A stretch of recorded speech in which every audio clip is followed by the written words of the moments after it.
ബിനോയ് വിശ്വത്തോട് ഇക്കാര്യം ഒന്ന് പറയുകയും ചെയ്തു. അദ്ദേഹം അത് സമ്മതിച്ചു. ബാറിന്റെ സമയം നീട്ടുന്നതിൽ പ്രശ്നമില്ല എന്ന് പറഞ്ഞു. അതിനൊരു കാരണമുണ്ട് ബിനോയ് അങ്ങനെ പറഞ്ഞതിന്.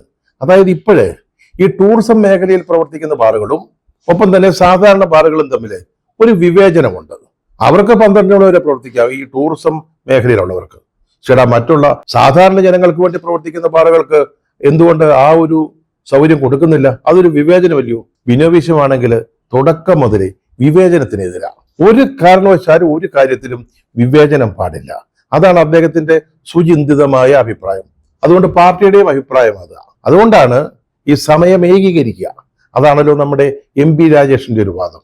ഇത് ടൂറിസം മേഖലയിൽ പ്രവർത്തിക്കുന്ന ബാറുകളുടെ സമയക്രമവും അല്ലാത്ത ബാറുകളുടെ സമയക്രമവും തമ്മിൽ ഏകീകരിക്കുക എന്നുള്ളതാണ്. ഈ സർക്കാർ തന്നെ വിവേചനത്തിനെതിരാണ്. ആരുടെയും കാര്യത്തിൽ ഒരു വിവേചനം ഉണ്ടാവാൻ പാടില്ല. എല്ലാവരോടും തുല്യ നീതി, തുല്യ സമീപനം, അതാണ് ഈ സർക്കാരിന്റെ മുഖമുദ്ര തന്നെ. അതുകൊണ്ടാണ് ഇപ്പൊ ഈ സമയക്രമം ഏകീകരിക്കുന്നതിന് ഒരു തീരുമാനം ഉണ്ടായിരിക്കുന്നത്.